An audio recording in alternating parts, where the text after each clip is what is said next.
Good morning. Welcome. Nice to have you all here.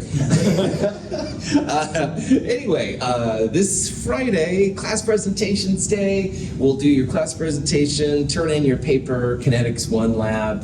We won't have a lab, we won't have a quiz, we don't have a problem set, stuff like that.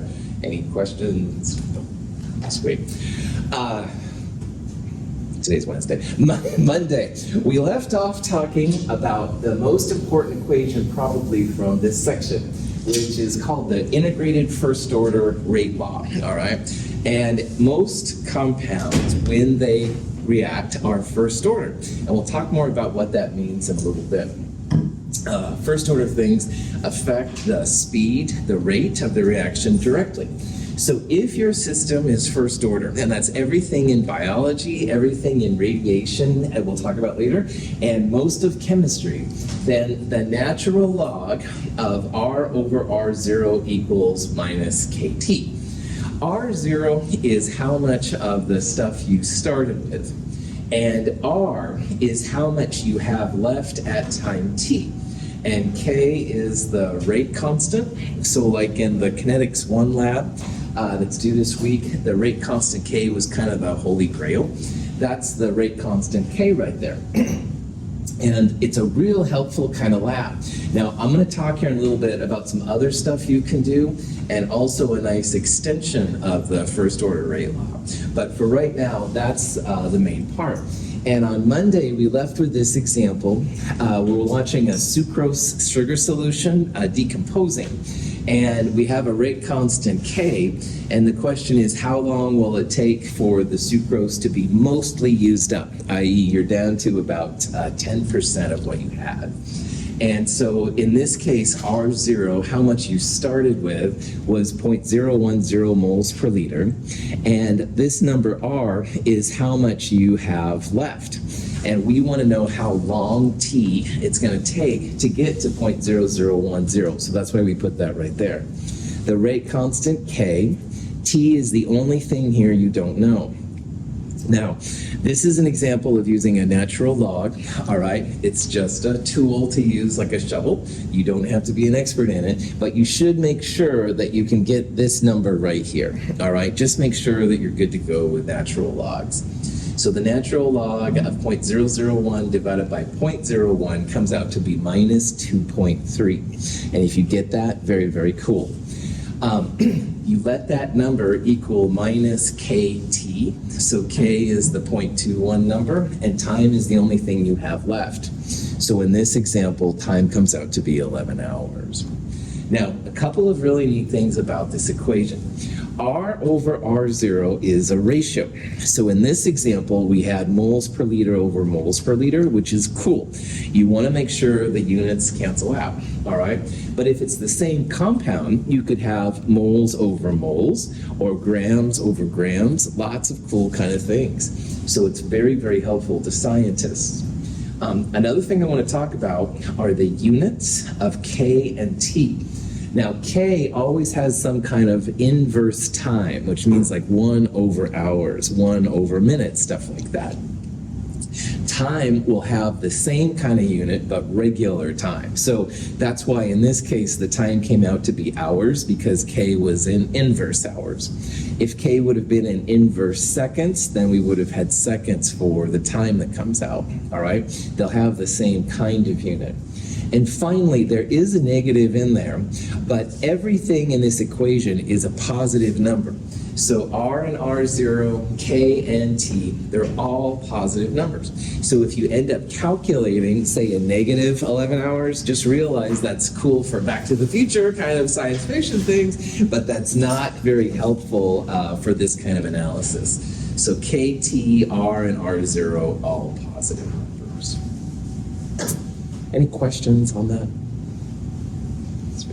So here's a type of problem you might see and stuff. You can go along with it, or we'll just talk about it. And we have some kind of first order reaction. We have a value of K. We have a value of A that we begin with. So that's going to be the R0. R0 just means how much you start with. And in this problem, we want to know how much of A is left, which would be R, how much of that is left after 46 minutes? So in this equation, we have K, we have T, and notice that those are both minutes, so that's good. We don't have to change anything.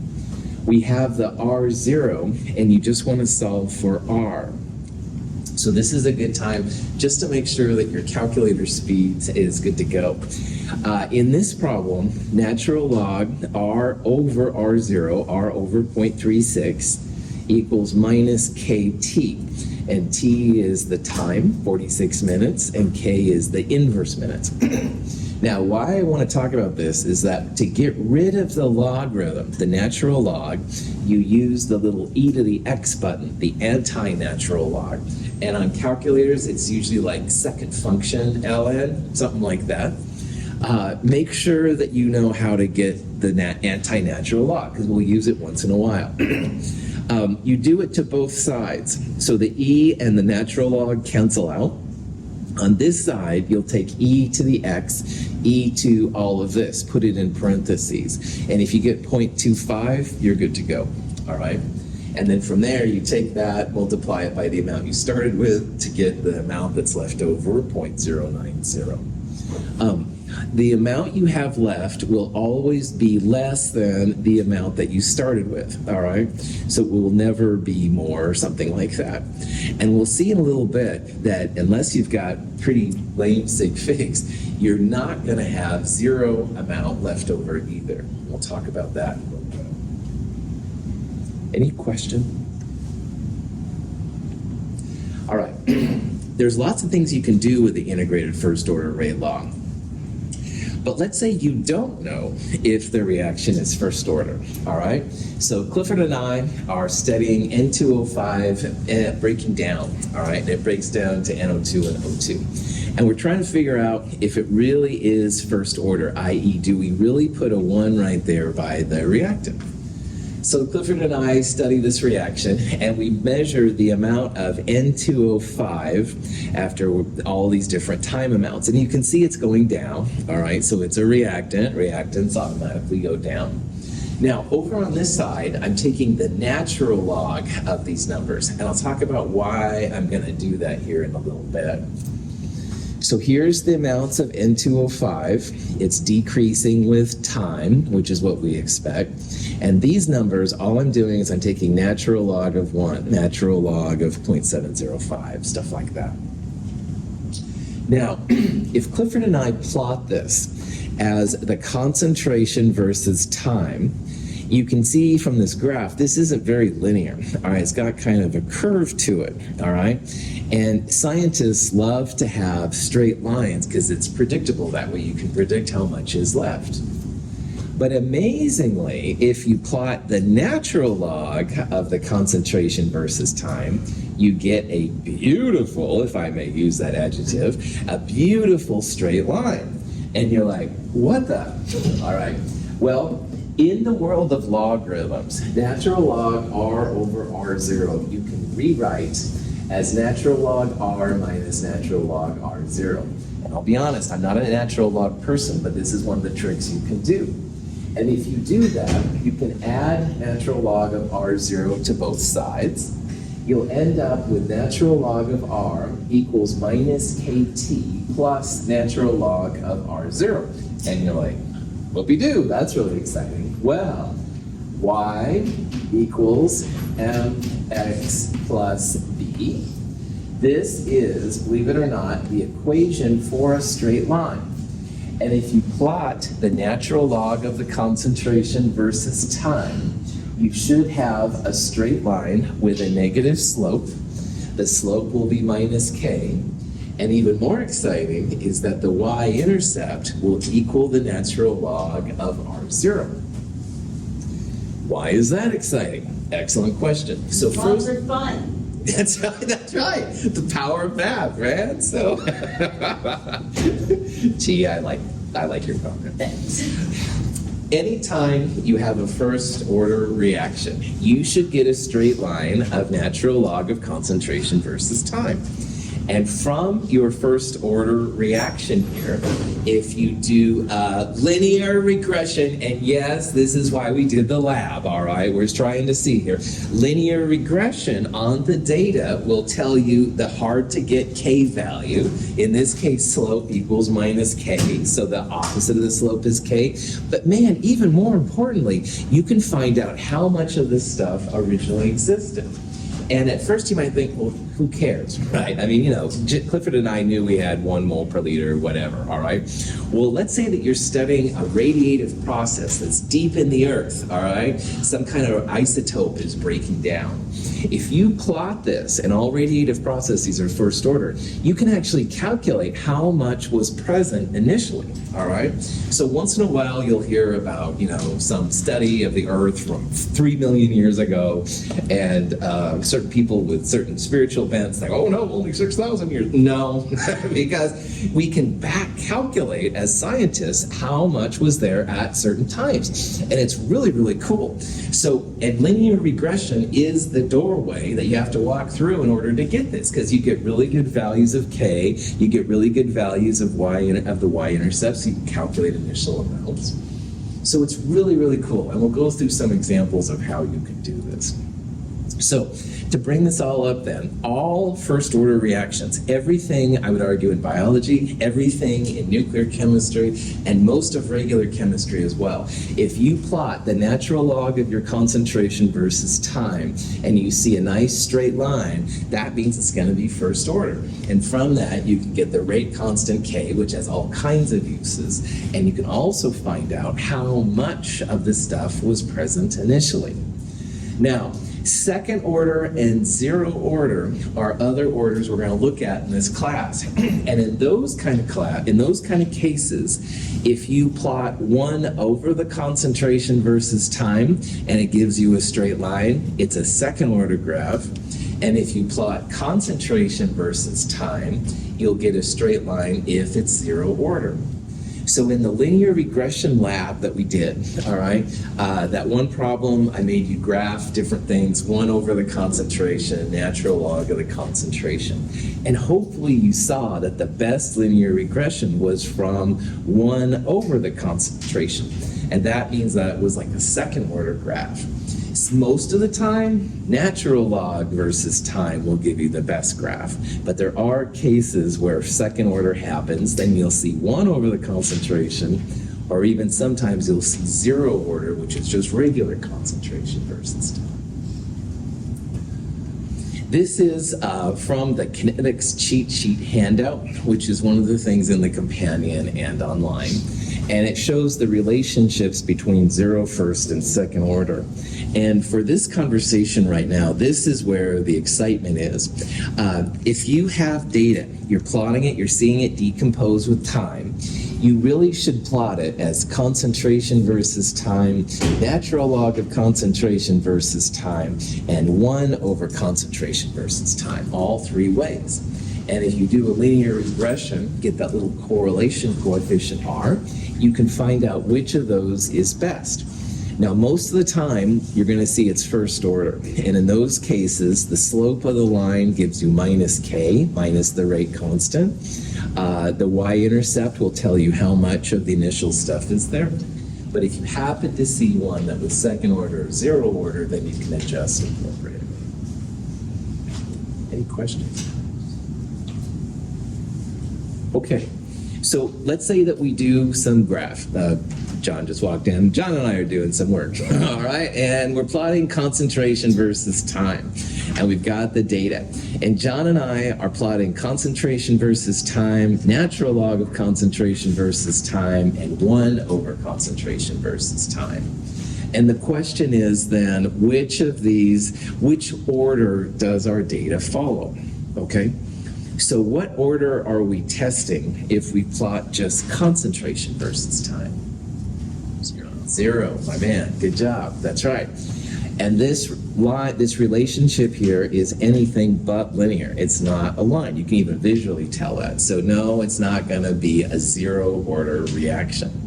Now here's an example. We're plotting natural log of concentration versus time, and it's better, all right, but it certainly has more of a curve than you can see on the third one over here.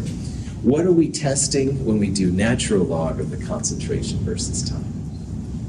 First order, that's right. And again, honestly, most of them will be first order.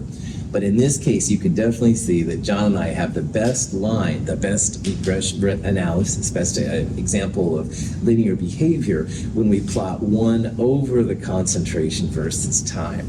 And that is definitely the second order reaction. All right. Any questions on that? Okay. Now, this leads us naturally into an example of what's called half-life, all right? And half-life in science is how long it takes for half of a sample to disappear, all right? So now we're studying hydrogen peroxide, and hydrogen peroxide breaks down to water and oxygen. And let's say that we have 0.020 moles per liter, and we're studying it. And we find out that after about 500 or so minutes, 654 minutes, after 654 minutes, our concentration is exactly half of what we started. So it was 0.020, now it's 0.010. Our half-life for this reaction is 654 minutes. And that's kind of a cool thing. Now, sometimes in science and math, they'll use this kind of nomenclature. N0 is how much you start with, and N at T, in this case, would be half of the amount left over. And so half-life is one of the things that, believe it or not, is pretty helpful for scientists. Half-life sometimes gets the symbol T1 half, and I'll talk about what I wrote up here in just a second. But half-life is actually something that's pretty cool. Now, an interesting thing about half-life is that if we wait another 654 minutes, so now you have 654 times 2, or 1308 minutes, then you're down to 2 half-lives. But the thing that's weird is that if you go from like 1 mole to half of mole in 1 half-life, you don't go from half a mole to 0 in a second half-life. You go from half of a mole to 0.25 of a mole. You go down to half of what you had before, all right? So one thing to dispel right away is that 2 half-lives doesn't give you 0. It just means you're now down to technically 1/4 of what you had before. You're at half here. This is another half that's being used up. And in another half, you'll be down to 1/8 of what you had, another half, 1/16, et cetera, et cetera. But in theory, would you ever go to 0 using the idea of half-life? No, right on. So when you hear sometimes about environmentalists getting worried about the forever chemicals or putting pharmaceuticals in our drinking water, there's something to be said there, all right? Because all our stuff will react and break down and stuff like that, but it never really goes to 0. And if you have 10 to the 23rd of something, which I do in my chemistry world all the time, oh, you may want to think about some of that stuff. So just letting you know that there's sometimes a basis. You don't necessarily go to 0. Now, I would argue that some reactions like sodium metal and water, that would go to 0, I would say, pretty readily. I don't think there's going to be much left over. But boy, most chemicals are not that reactive, and they do decompose much slower. And do they go to 0? Probably not. So just think about that in the vacuum. So here's H2O2 breaking down. We start with 0.0200 moles per liter. And after 1 half-life, all right, you're down to half, so 0.010. And for this reaction, it's 654 minutes to get down to half of what you had before.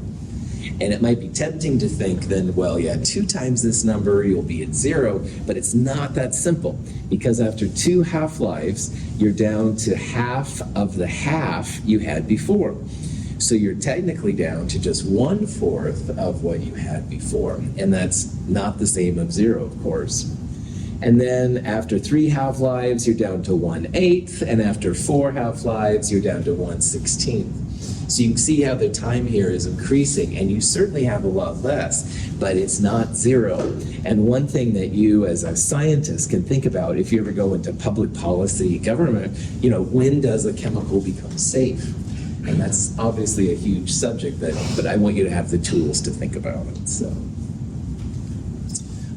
here's an example of how half-life can be kind of cool. Sugar is fermented a lot of times in making alcohol and things like that. An enzyme is a catalyst from Mother Nature, essentially.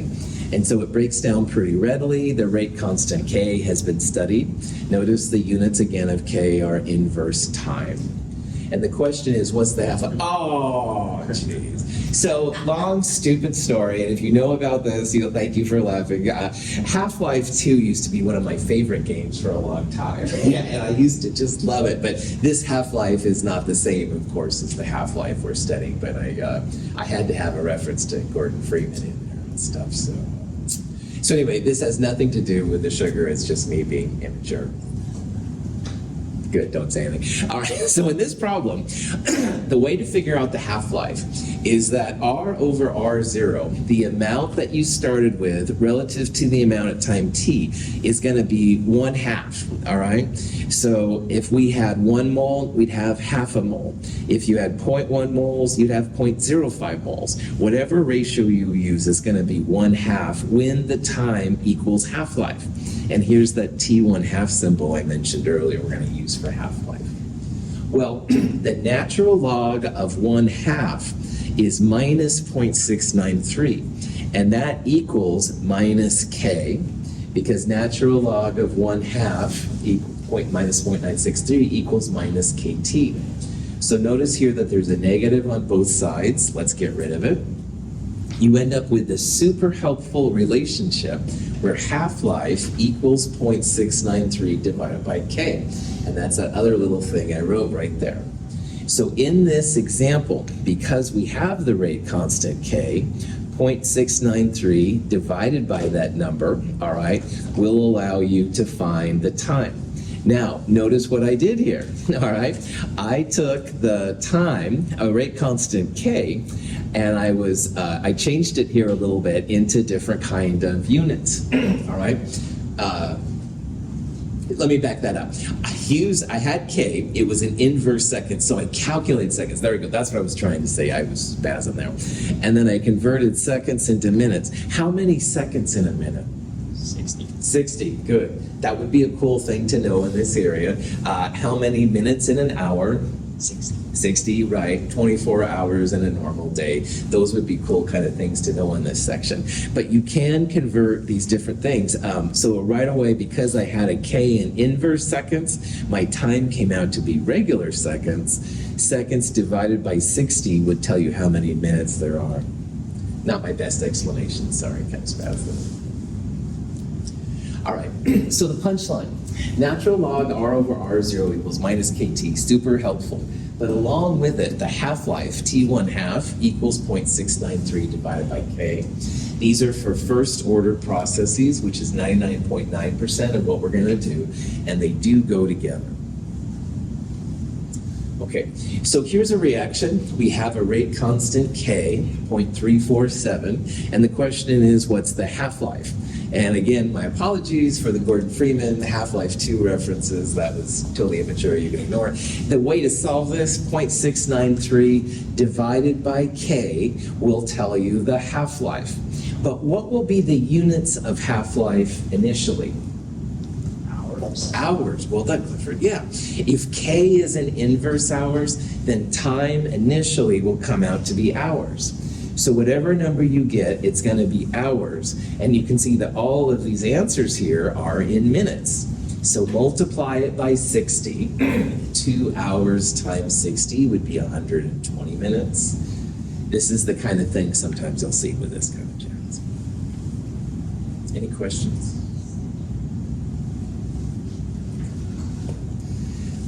Here's another example of a problem. Here's the same sugar problem. Got a K, we have a half-life, 0.693 divided by K, we can calculate. All right, and we want to start with 10 grams of sugar. And the question is, how much is left after 2 hours and 20 minutes? Now, I want to do this problem in two different ways. I'm going to do it in what I call the Chem 104 method, and I'm going to do it in the superior Chem 222 method using these two equations up there. And I'll tell you why the Chem 104 method isn't as cool as the Chem 222 method. In Chem 104, what we would have students do is figure out how many half-lives this represented. So if 35 minutes is one half-life, then of course 2 half-lives would be 70 minutes, et cetera, et cetera.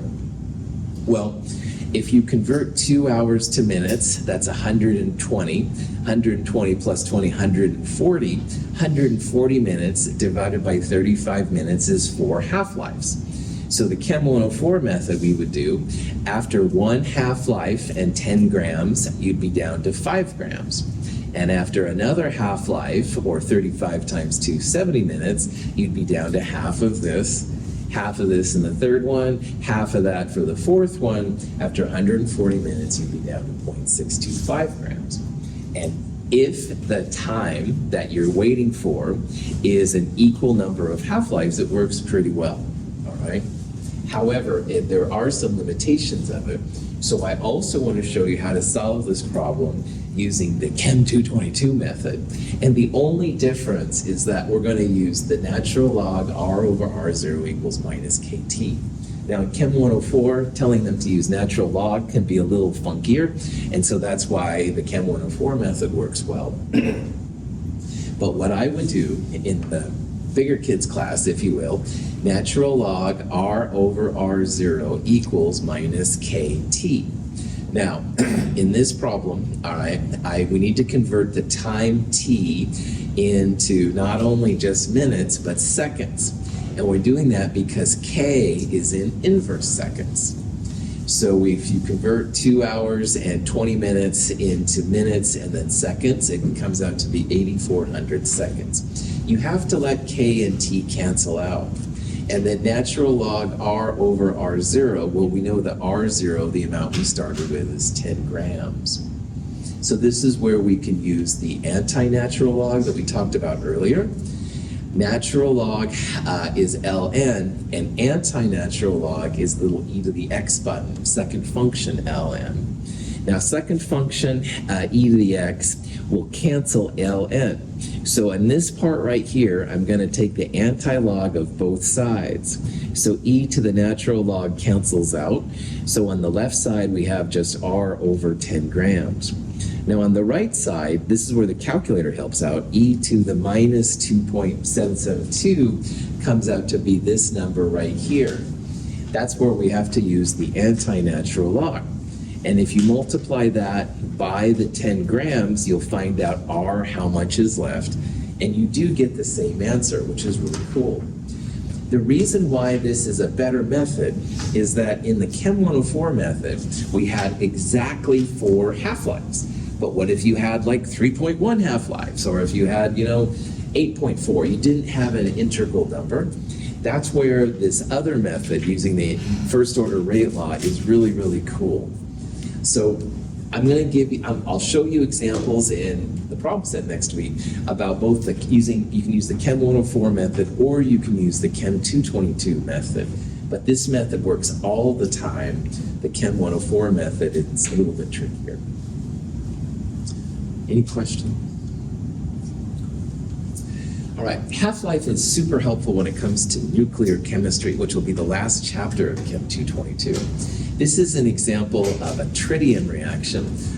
All hydrogen, including the water we drink, has 3 isotopes. Almost all of it is hydrogen 1, protium. A little bit of it is deuterium, hydrogen 2. But there is a little bit of tritium. Tritium is hydrogen 3. It has 2 neutrons and 1 proton.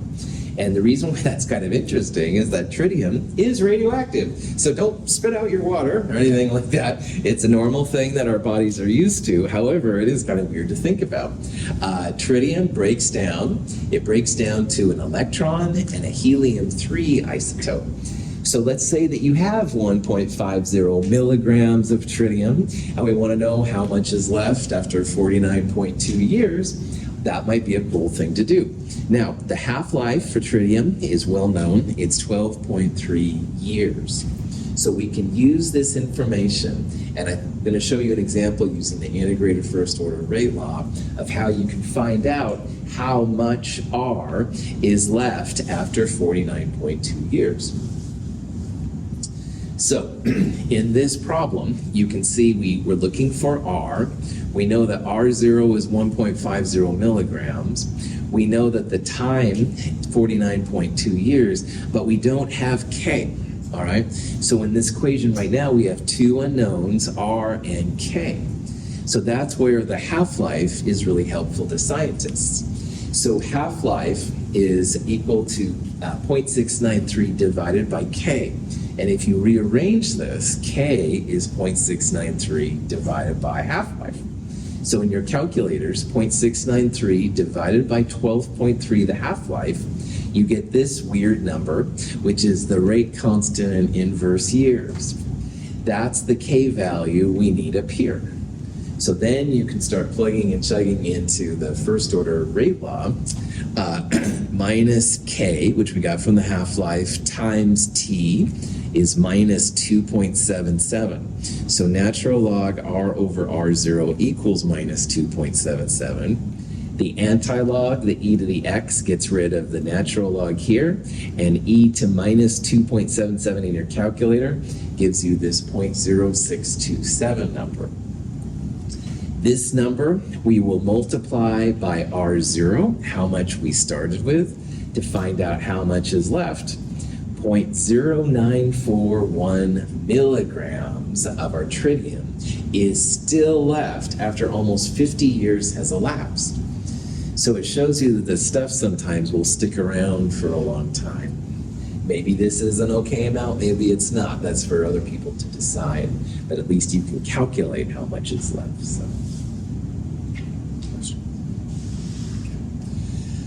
Here's another example. One of the isotopes of copper is actually fairly radioactive. It's a weird kind of copper. 64 copper is not a normal version of copper to me. But anyway, it has an isotope of 12.7 hours. And the question is, what fraction of the original radioactive copper is left after 2 days?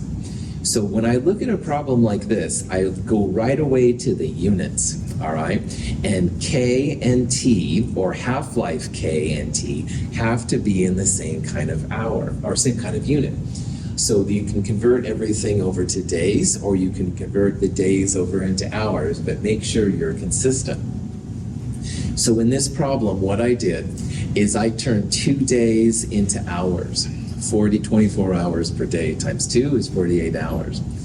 This is K, all right? 0.693 divided by the half-life is what I did right there. So minus KT is what that is. That gives you a number, and you want to get rid of the natural logs. You go e to the x for whatever all of this is. If you get 0.073, that's the fraction that's left.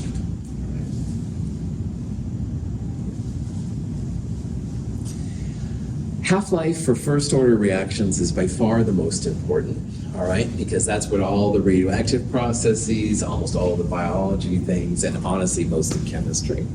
But in a second-order reaction or a zero-order reaction, you have different forms of half-life. And we won't talk about that a lot in this class, but I want you just to be aware of them. Notice how both zero order and second order have not only a dependence on K, like the first order did, but there's also a determination that depends on how much of the stuff you start with. And when you get to second order and zero order, you have to take into account how much of the initial stuff you have. But for us, fortunately, to find the age of the Earth and asteroids and suns and stuff like that, because it's first order, we don't need to know the initial amount, which is kind of cool. Half-lives are all over the place. They can be for billions of years, and they can also be in milliseconds. They're literally all over the place. The scary things from nuclear tests and Hiroshima and Nagasaki, stuff like that, the half-lives are really, really long. All right, so it takes 10 to the 9th, which is like a billion years, just to get rid of half the initial sample.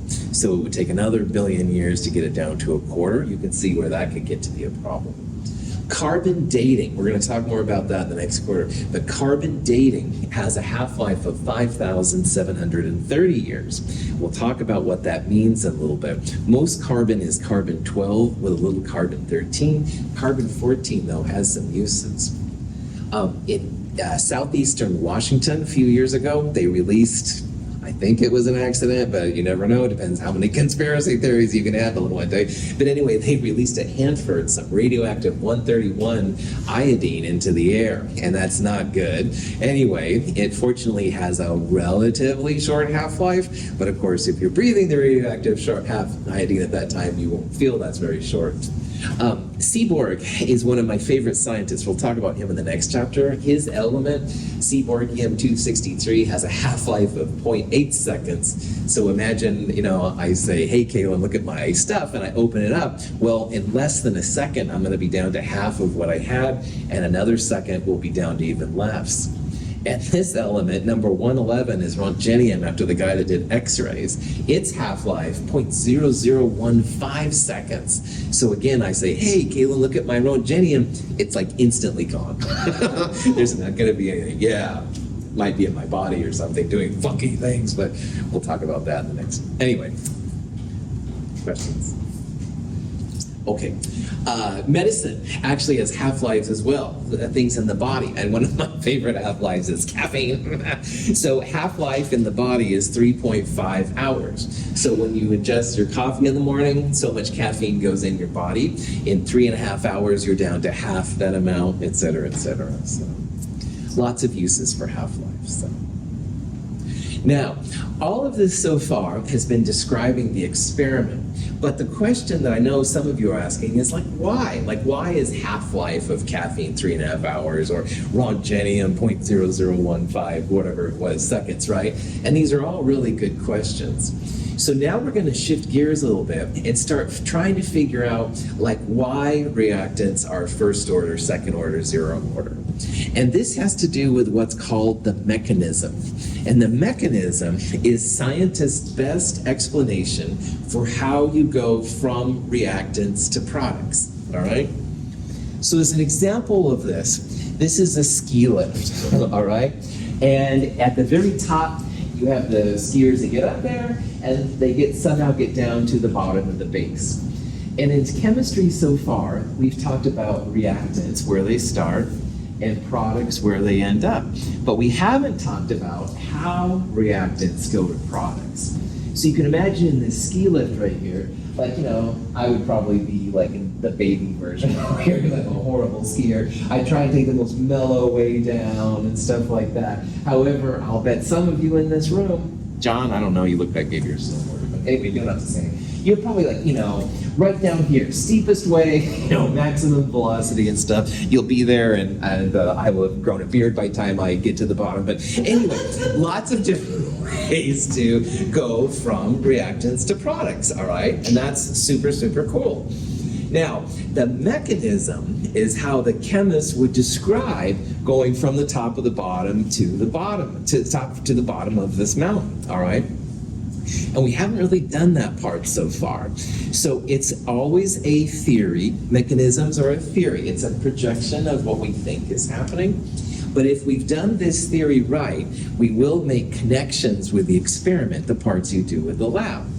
So mechanisms are very, very interesting when it comes to chemistry.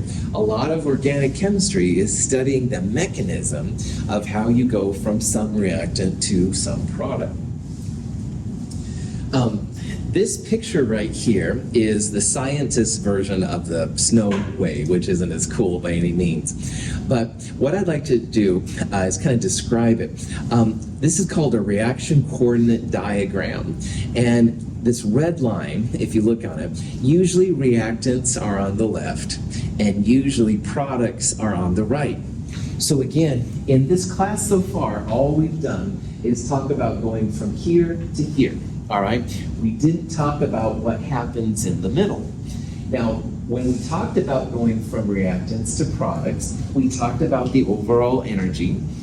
Some reactions are exothermic, energy is given off. On the other hand, some reactions are endothermic, you need energy to make them happen. And a good reaction coordinate diagram will tell you that too. So this is the exothermic or endothermic value. If you're going from left to right, reactants to products, it's exothermic. The products are lower and the reactants are higher, which is really cool. But what we haven't talked about yet is how you go from reactants to products.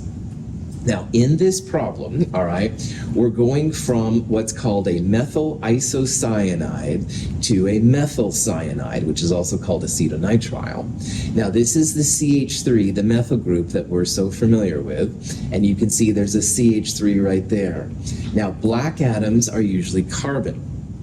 So over here, we have a carbon and a nitrogen. This is a triple bond. This is the methyl cyanide. Cyanide is Cn minus. This thing right here, the nitrogen is in the middle, and that's actually a pretty unstable version of this molecule. If you were to draw formal charges and figure out formal charges and do the Lewis structure for here, the nitrogen would be positive and the carbon would actually be negative. So it's not a super stable version. So what we're seeing then is the transformation as essentially the C and the N trade places. So you can see right here, you're starting to bend. It was 180 linear SP, all that jazz. All of a sudden it's starting to bend. Then at this highest point, which we'll call the activated complex, the carbon is actually directly connected to the triple bond. Now that's like science fiction in terms of chemistry, right? When we did Lewis structures, we weren't drawing carbon to triple bonds or carbons to double bonds. That's really weird. The activated complex will have things which are very strange relative to the things we learned at the beginning of Chem 222. But once you get here, then what happens is the carbon then starts making a bond with this carbon. And finally, you go back to linear sp carbons, all that kind of jazz like you had before. So scientists think this is actually what happens. The CN molecule begins to bend, then the triple bonds make a weird kind of a wild connection to carbon. The carbon then connects to it because that is a better system, and finally at the end you end up with methyl cyanide. Now what scientists saw is that when they had this methyl isocyanide, this thing, it would break down after time into this, and they didn't understand how it went. So based on all the information stuff, this is what happens. Now, notice this little thing right here. This is E sub A. That's called energy of activation, or the activation energy. And that is a cool and very useful amount of energy for figuring out how reactants go to products. We're going to talk about how to calculate this number and stuff here in a little bit. Finally, most of the time, reactants are the left and products are the right. But there's nothing wrong with thinking about products being on the left side and reactants on the right. So perhaps you had methyl cyanide and you were curious if it will go into the methyl isocyanide, reactants to products, the opposite way. Well, in theory, it would be the reverse system, all right? However, it's an endothermic process, all right? You have to pay some energy to get to the methyl isocyanide, so it's probably not as likely. Questions? All right. So here's this particular example. First thing and most important is I want you to be able to see when something is endo or exothermic. And if reactants are on the left and products are on the right, and usually they are, all right, it's the ending point that determines it. So if the ending point products is higher, it's going to be endothermic. And if the lower part is lower than where you started, it's going to be exothermic, all right? And that's super important. But the other thing you have to realize is that no reaction just goes by itself, all right? You have to add some energy to make your reactants go to products. So the transition state essentially tells the chemist how much energy is going to take. The weirder it is, the higher usually the value of this transition state. The activated complex, which is what you see at the high point of the transition state, will see things that are going to blow your mind relative to the Lewis structures and molecular orbital diagrams, all that kind of stuff we saw at the beginning of the term. But remember that this stuff is there just for a second, all right? And then it transforms usually into the product, or as we'll talk about, goes back to the reactants. The activation energy barrier is a cost that must be paid for reactants to go to products. And every reaction that's ever known, you have to do this, all right? So I see Kaylin's got her drink right there. If Kaylin's thirsty, she has to add energy to take the lid off and add the energy to drink it, stuff like that. That's what happens with all reactions. If you have sodium to water, you have to add a little bit of energy to make the sodium react with the water. The energy of activation, the barrier from where you start to the high point, is oftentimes the reason why reactants are fast or slow. If you have a low barrier, the reaction will go pretty quickly. On the other hand, if you have a really high barrier, the reaction's going to go pretty slow because nothing's got the energy to get over there. On a practical level, if you've ever played volleyball, all right, you have to get the ball over the net, obviously. And if you don't get it over the net, it comes back and hits me in the face with true story, long story. But anyway, that's the activation energy. Sometimes you don't have enough energy in a chemical reaction to get over the barrier, so it comes right back down to the reactants. You have to have just the amount of energy. This is a person golfing, same thing, to get over a little hill, you have to have just the right amount of energy. But if you don't, it'll come back at you, stuff like that. So the energy of activation, or activation energy, same thing, is pretty important.